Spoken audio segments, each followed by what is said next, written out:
السلام علیکم ورحمۃ اللہ وبرکاتہ۔ یہ ایک بڑا اہم سوال ہے کہ قرآن مجید میں اللہ رب العزت نے منافقوں کے بارے میں سورہ توبہ میں فرمایا ہے کہ اے پیغمبر آپ ان کو نہیں جانتے۔ اب سوال یہ ہے کہ جب صحابہ کرام میں ایسے بھی ہیں کہ جن کا علم خود رسول اللہ صلی اللہ علیہ وسلم کو نہیں ہے، تو پھر ہم جو عقیدہ رکھتے ہیں کہ صحابہ سب کے سب عادل ہیں، محفوظ ہیں، تو اس کی حیثیت کیسی رہ جائے گی؟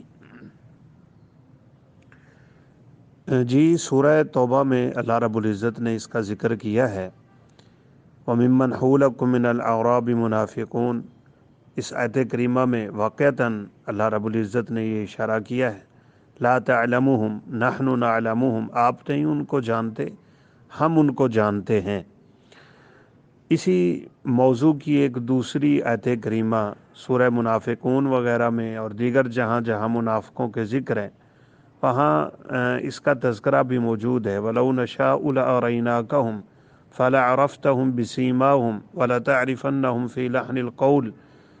آپ ان کو ان کی نشانیوں سے پہچان جائیں گے، ہم چاہیں تو آپ کو دکھا بھی سکتے ہیں۔ رسول اللہ صلی اللہ علیہ وسلم کو آخری وقت میں ان تمام منافقوں کے نام بتا دیے گئے تھے جو مدینہ میں رہتے تھے، اس لیے آپ نے فرمایا ان میں 12 لوگ ایسے ہیں، یعنی جو منافق ہیں، 8 ان میں سے بالکل جنت میں نہ جا سکیں گے، وہ ایک پھوڑے کی بیماری میں جو جسم پہ نکلے گا فوت ہو جائیں گے۔ سیدنا حذیفہ رضی اللہ تعالیٰ عنہ کو شاید رسول اللہ صلی اللہ علیہ وسلم نے ان کے نام بھی بتلا دیے تھے، اور بعض کتب احادیث یا کتب سیر میں باقاعدہ ان کے نام ملتے بھی ہیں۔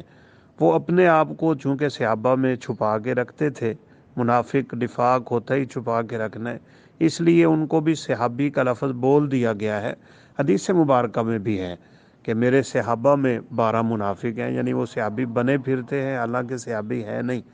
تو بہرحال حذیفہ رضی اللہ تعالیٰ عنہ نے جو بیعت والی حدیث بھی بیان کی کہ ایک موقع پہ یہ اکٹھے ہوئے تھے رسول اللہ صلی اللہ علیہ وسلم کے خلاف غدر، دھوکہ اور سازش کرنے کے لیے، تو اللہ رب العزت نے بہرحال وہاں سے آپ صلی اللہ علیہ وسلم کو بچا لیا۔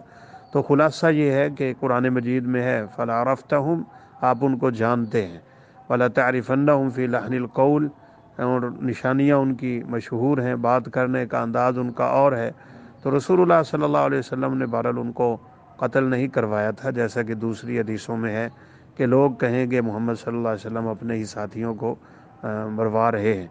تو خلاصہ یہ ہے کہ آپ صلی اللہ علیہ وسلم کو آخری عمر میں ان سب کا بتلا دیا گیا تھا، ان کے نام بھی موجود ہیں، اور حذیفہ رضی اللہ تعالیٰ عنہ کی روایت اس پہ دلیل بھی ہے۔ واللہ اعلم۔ السلام علیکم ورحمۃ اللہ وبرکاتہ۔